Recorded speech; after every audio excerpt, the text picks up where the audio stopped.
নমস্কার বন্ধুরা, আজ আমি হাজির হয়েছি আবার একটা রেসিপির সাথে। আজ আমি আপনাদের সাথে শেয়ার করব বিনসের একটা রেসিপি। আমরা রাতে রুটি খাবারের জন্য চিন্তায় পড়ে যাই কি বানাবো।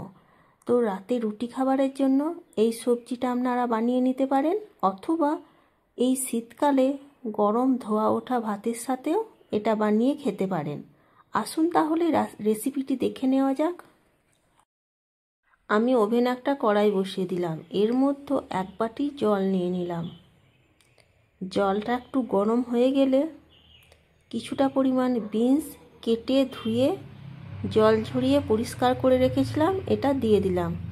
5 মিনিট আমি বিনসটা জলের মধ্যে ফুটিয়ে নেব। ঢাকা দেব না, ঢাকা দিলে এর কালারটা চেঞ্জ হয়ে যাবে, তাই আমি ঢাকা দিলাম না। ঢাকা না দিলে এটা সবুজ হয়েই থাকবে। 5 মিনিট ফুটে উঠেছে, এবার আমি এটা নামিয়ে জলটা ছড়িয়ে নেব। আবার আমি ওভেনে কড়াইটা বসিয়ে দিয়েছি, এর মধ্যে 1 থেকে 1.5 চামচ মতো সরিষার তেল দিয়ে দিলাম। আপনারা আপনাদের ইচ্ছে মতো তেলের পরিমাণটা বাড়িয়ে নিতে পারেন। বাড়িতে যে যেমন তেল খান সেই হিসেবে তেলটা দিয়ে দেবেন। একটা শুকনো লঙ্কা ও সামান্য কালো জিরে দিয়ে দিলাম। ফোড়নটা একটু নাড়াচাড়া করে ভেজে নেব। ফোড়ন থেকে যখন মিষ্টি সুন্দর একটা গন্ধ বের হবে, 6 থেকে 8 কোয়া রসুন ছোট ছোট টুকরো করে কেটে রেখেছি এটা দিয়ে দিলাম। রসুনটা একটু নাড়াচাড়া করে নেব, খুব ভাজবো না, লাল করে। এবার আমি একটা বড় সাইজের পেঁয়াজ লম্বা করে কেটে রেখেছিলাম এটাও দিয়ে দিলাম। এটাও একটু সামান্য নাড়াচাড়া করে নেব। এবার আমি এর মধ্যে একটা বড় সাইজের আলু লম্বা করে কেটে রেখেছিলাম এটা দিয়ে দিলাম। পেঁয়াজটা আমি বেশি লাল করে ভাজলাম না, কারণ আলুটার সাথে ভাজবো, সেই জন্য আমি পেঁয়াজটা বেশি ভাজিনি। 1.5 থেকে 2 মিনিট মতো আলুর সাথে পেঁয়াজটা আমি ভেজে নেব।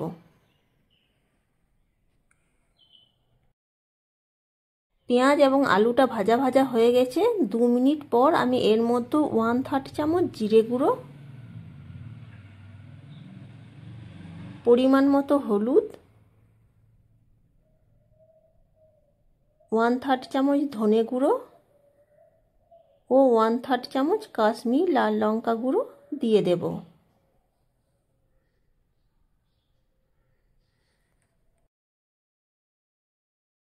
আমি 2টো চেরানো কাঁচা লঙ্কা দিয়ে দিচ্ছি।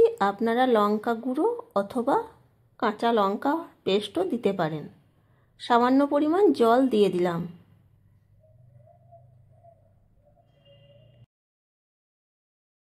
এবার আমি কিছুক্ষণ নাড়াচাড়া করে মশলাটা ভেজে নেব।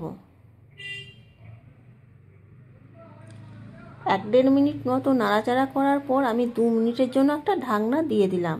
তাহলে মশলাটাও কষানো হয়ে যাবে এবং আলুগুলো একটু সেদ্ধ হয়ে যাবে। আমি আবার 2 মিনিট পর ফিরে এলাম, একবার নাড়াচাড়া করে নিচ্ছি। এই অবস্থায় ফ্লেমটা লো করে রাখতে হবে, তাহলে আলুও সেদ্ধ হয়ে যাবে এবং মশলাটাও খুব ভালোভাবে কষানো হয়ে যাবে।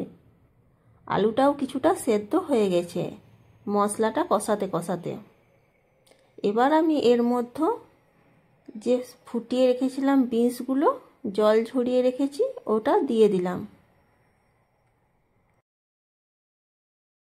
স্বাদ মতো লবণ দিয়ে দিলাম। আলুর সাথে বিনসটা 1.5 থেকে 2 মিনিট মতো নাড়াচাড়া করে নেব।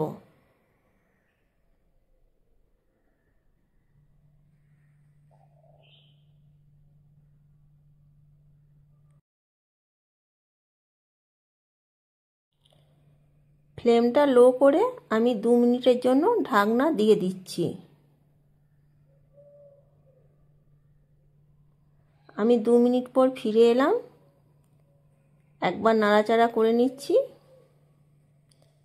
বিনস এবং আলু অনেকটাই সেদ্ধ হয়ে গেছে। এবার আমি এর মধ্যে একটা কেটে রাখা টমেটো দিয়ে দিলাম।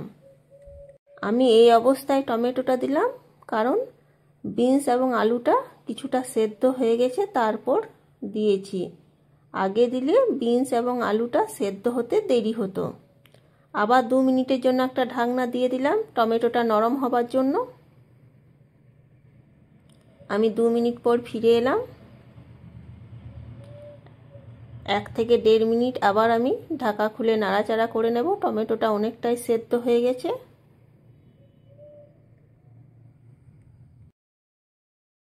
বিনস এবং আলু খুব ভালোভাবে কষানো হয়ে গেছে। এবার আমি এর মধ্যে কিছুটা পরিমাণ গরম জল দিয়ে দিলাম।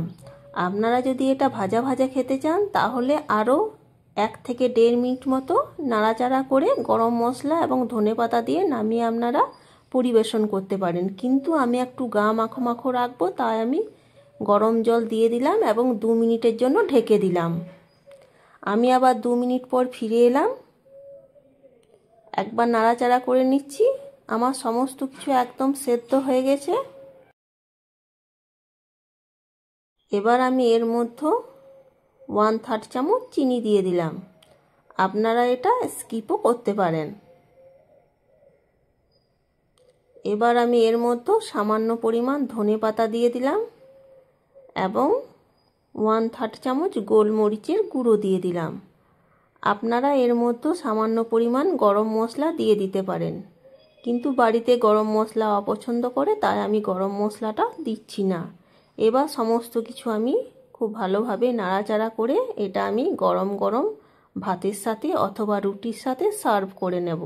বন্ধুরা, আজ আমার এই আলু বিনসের রেসিপিটা আপনাদের কেমন লেগেছে অবশ্যই কমেন্ট করে জানাবেন এবং বাড়িতে অবশ্যই একবার বানিয়ে দেখবেন এবং কেমন হয়েছিল ওটাও কমেন্ট করে জানাবেন। বন্ধুরা, নিত্য নতুন ভিডিও পাওয়ার জন্য প্লিজ চ্যানেলটা সাবস্ক্রাইব করে আমার পাশে থাকার অনুরোধ জানাচ্ছি।